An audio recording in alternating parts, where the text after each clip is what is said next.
सभी मित्रों को योगिनी एकादशी की बहुत बहुत शुभकामनाएं। आज योगिनी एकादशी का शुभ दिन है। आषाढ़ मास के कृष्ण पक्ष में आने वाली योगिनी एकादशी का महात्म ब्रह्मार्थ पुराण में भगवान श्री कृष्ण और युधिष्ठिर महाराज के संवाद में वर्णित है।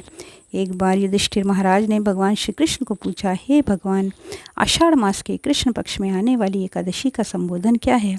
भगवान श्री कृष्ण ने कहा, हे राजन, इसको योगिनी एकादशी कहते हैं। इसके पालने से गंभीर पाप कर्म करने वाला व्यक्ति भी भवसागर तार जाता है। हे नृपश्रेष्ठ, अब मैं एक सुंदर कथा कहता हूँ।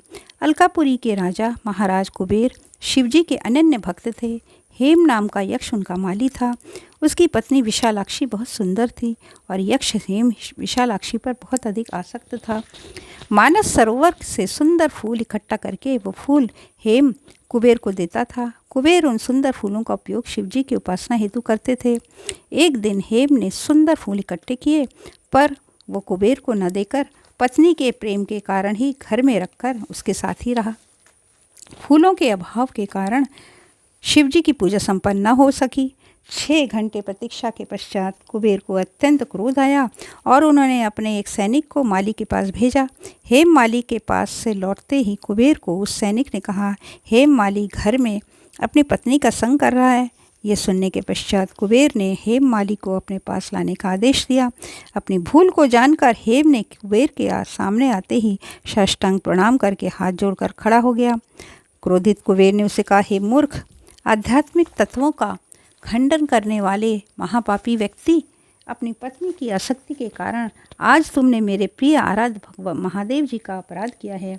ये केवल तुम्हारे इंद्रिय भोग के कारण हुआ, इसलिए तुम्हें कोढ़ हो ये मैं शाप देता हूँ, जिससे इसके आगे तुम अपनी पत्नी से हमेशा दूर रहोगे। मूर्ख, फौरन इस जगह से निकल जाओ।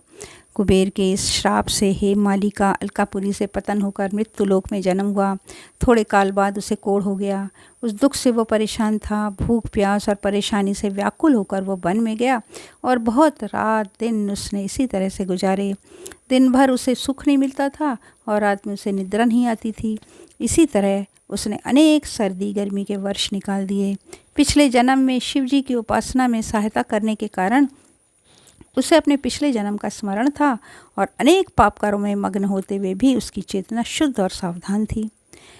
भ्रमण करते करते एक दिन वो मेरू पर्वत पर पहुंचा। वहाँ पर उसने महान तपस्वी मार्कंडेय जी को देखा, जिनकी आयु 7 कल्प अर्थात ब्रह्मा जी के जितने दिन हैं उतने उनकी आयु हुई थी। उसे देखकर दूर से ही उसने अनेक बार साष्टांग प्रणाम किया तो दयावान करुणावान मार्कंडेय जी ऋषि ने उसे अपने पास बुलाकर पूछा, तुमने ऐसा कौन सा महापाप किया है जिससे तुम्हें ये रोग हुआ है? ये सुनने के पश्चात हेममाली ने सभी वृत्तांत उन्हें कहा और पूछने लगा, हे ऋषिवर, गत जन्मों के कुछ पुण्य के उदय से आपके दर्शन मुझे हुए हैं। कृपया करके पाप मुक्त होने के लिए कोई उपाय बताएं। तभी मार्कंडेय ऋषि ने कहा, हे माली, आषाढ़ मास की कृष्ण पक्ष में जो योगिनी एकादशी आती है, उस व्रत का पालन तुम करो। ऐसा करने से उस व्रत के प्रभाव से तुम सभी पापों से मुक्त हो जाओगे।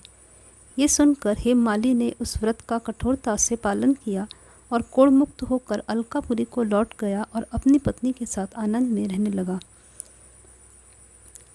कई सारे ब्राह्मणों को भोजन दान कराने का फल केवल इस एकादशी के व्रत से मिलता है।